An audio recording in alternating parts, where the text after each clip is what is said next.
Hello, my name is Sarah Pate, and I would like to welcome you on behalf of the Washington Center for the Book, an affiliate of the Library of Congress Center for the Book, administered by Washington State Library. The Washington Center for the Book promotes literacy and a love of books, reading, and libraries.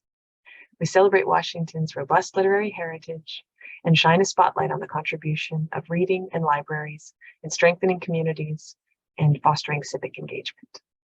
One of our projects is the Washington State Book Awards, a partnership with the Seattle Public Library.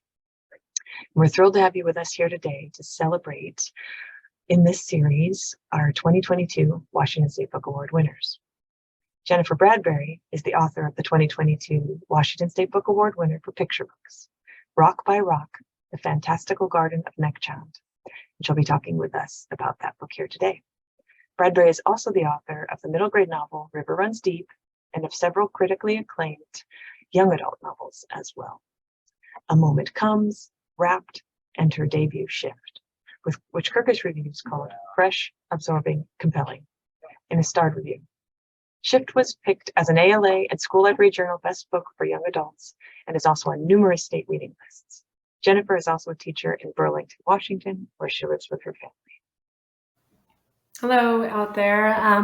My name is Jennifer Bradbury, and I am the winner of the Washington State Book Award for 2022 with Rock by Rock, The Fantastical Garden of Neckchild. And I'm very, very thankful to have been named the winner. And I'm super thankful that Neckchild's story gets shared with a wider audience because of this recognition. So thank you very much to the Washington State Book Awards, to the Washington Center for the Book, and the affiliation with the Library of Congress. So thank you so much for this. And anyway, we did a short presentation here in my community on November 5th in Burlington, Washington, and we were trying to record the Zoom call and I screwed it up. So here I am recording a very abbreviated version right now.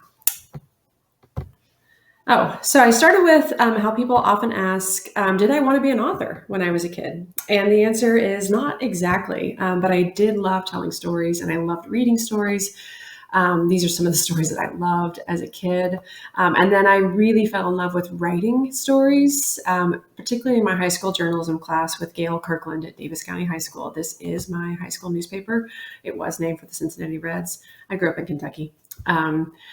Anyway, and so I loved stories, but I thought I was going to be a journalist for my career and my work. So that's what I went to college for. And then when I was in college, I sort of realized I really loved reading more, and I loved helping other students and people kind of get into and love stories.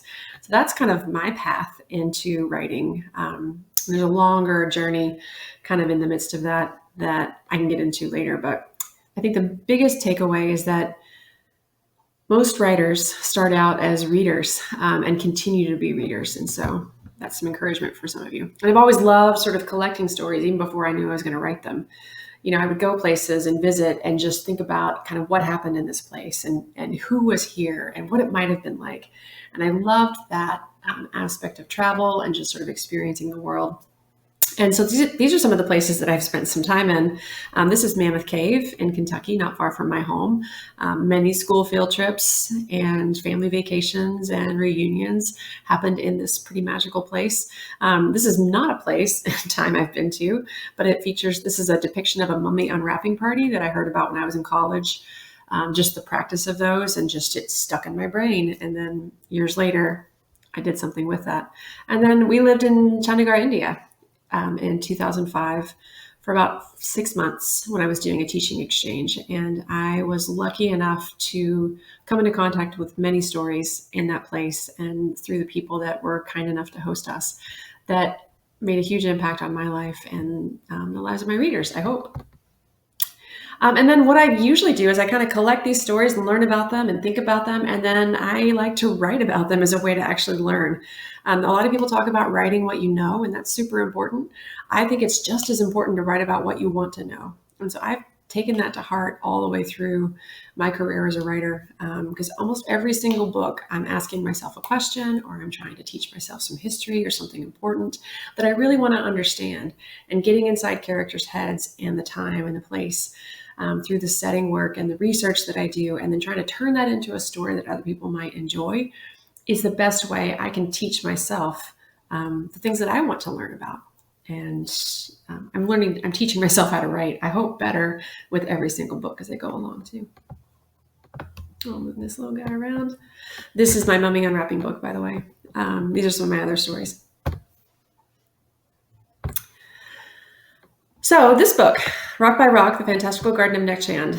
A lot of people wondered how this one started, and it started in Chandigarh, India, when I was living there in 2005. These are some of the students that I was teaching. These are pictures of my very first visit to the actual rock garden. This is my friend Neera Puri, who the book is dedicated to. She and her husband Vinod took us there on our very first kind of long weekend-ish after we'd settled in the city. And I was just completely blown away by the scale of the place and the beauty and the creativity and the care. Just every single thing about it. Like you have to duck through doorways and you have to kind of follow paths around. So it's almost like you're meant to get lost.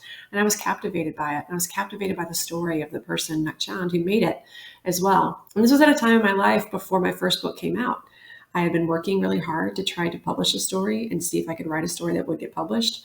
And most writers want to be published on some level, right?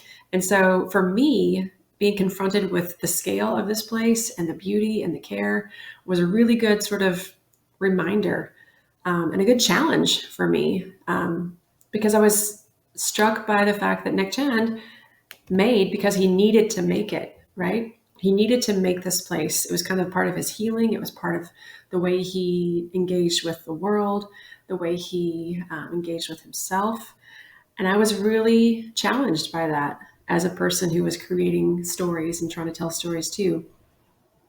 Am I making because I need to make, or am I making because I want it to be seen? Because he did it secretly for so long, many, many, many years, because he understood that we're supposed to make things. We're made to make things, right? And in the midst of that, the process of making those things and struggling through it and remaking them is really kind of a big part of what makes us human. So I was inspired by his example. I was curious to learn more about him. I was taken with the magic of this place, and I wanted to see if I could tell some of the particular stories about this place to particularly a younger audience. Anyway, and so then I dove in. I did tons and tons of research. I ordered all the books I could find. I read those. I took notes. I was able to interview experts on Nechand and on outsider art, both on the phone and via email. I had friends from India read my manuscripts and kind of help me fix mistakes and deal with issues that I had messed up. And Nechand's son even read the final draft of this picture book and helped us clarify some things and make sure we got everything just right about his father's life and legacy. So that's what I did. And it takes a long time, but I really like that process of research and learning. What's really interesting about this book, about Rock by Rock, is it's the first time I've actually published two different books connected to the same place and the same people. This book, Outside In, is a novel that is sort of inspired and based on the rock garden and Nechand, but with some fictional characters and with the retelling of the Ramayana kind of woven throughout the story because I wanted to include those elements and talk about sort of found family, which is kind of a theme in a lot of my work. And then I got to tell this lovely story of the rock garden's origins and how the city kind of rallied to save it after it came to mean so much to the people of Chandigarh. So I feel really, really lucky that I got to do both stories. People wonder how long it takes to write a book. And this book had a pretty long sort of process to publication. I first visited the garden in 2005, and then I spend 9 or 10 years usually sort of stewing on something and reading about it and thinking about it, doing all that research I talked about, doing some drafting. And then I finally put something together that's ready to be seen. I'll send it to my agent, who then sends it to my editor if my agent thinks it's good enough to be seen so far. And I didn't do that until 2014, so almost 9 years. So my editor bought it in 2015. We spent most of 2016 kind of going back and forth on revisions because the revision process, even on a picture book where the text is short, is pretty amazing and pretty intense. My first draft was really a whole lot longer than the one that's in the story right now because there was so much great detail I wanted to include, but she helped me find the right story. And then the book goes to the artist. We do some more revisions based on the art, and then it was finally published in February of 2021. So 16-year process on this one, but it's worth it. And then we get the art. I have never met Sam Botten. Whoops, my artist. She lives in England. We never even talked. We sort of had a little bit of communication back and forth with notes on the artwork, but I'm so pleased that she was the one who took this book on. Her style, the way she incorporated like found and sort of collage stuff into the artwork is just a great sort of testament to Nick Chond himself. And she just brought so much energy and beauty and life to these illustrations. And so these are some of her early sketches for the story. And it was this one with the bicycle that just grabbed my heart immediately. I just kind of overflowed to see the stories and the things I'd imagined in my head kind of captured in her pencil strokes here. And then finally, she takes all that art, we do all the notes on it back and forth, and then finally you get this gorgeous spread in the book, like all the other spreads in the book that she created. This was my absolute favorites because it kind of goes back to that time when he was creating in secret and speaks to sort of the mystery and the dedication when he would actually burn tires to keep away the snakes, so he could work at night after hours. And I just love the mystery of this and the shadowy figures over here of the statues. And I love the text. That this is one of my favorite lines from the book. It's not from the spread, but the missing moved from his heart into his hands, and his hands knew what to do. I just love that idea and image. It's something he talked about quite a bit in interviews later about the garden. People wonder how I came up with the title for Rock by Rock. Well, there are a lot of rocks in it, but I did not land on this title. My editor did. I'm actually kind of terrible at titles, so I'm very thankful that Caitlin DeLuey, my editor at Simon & Schuster, came up with this one. This was my next best option: How His Garden Grew, Nick Chen's Recycled Art, and The City That Saved It. But yeah, my editor's pretty good at titles, so I'm glad she overruled me on that one. And then what's next? I have a novel coming out in 2023, which I'm super excited about. It's for teenage readers. It features climbing, and it features a lot of Washington State history that I'm very passionate about bringing to my younger readers, especially my high school students, through this story. And it talks a little bit about, kind of weaves in some of my experience growing up with my family as well, even though it's not autobiographical. I just borrow stuff out of my own life and throw it on the page. But I'm really excited about this book. Plus, I love climbing, so it's great to share that with others. And I have a picture book.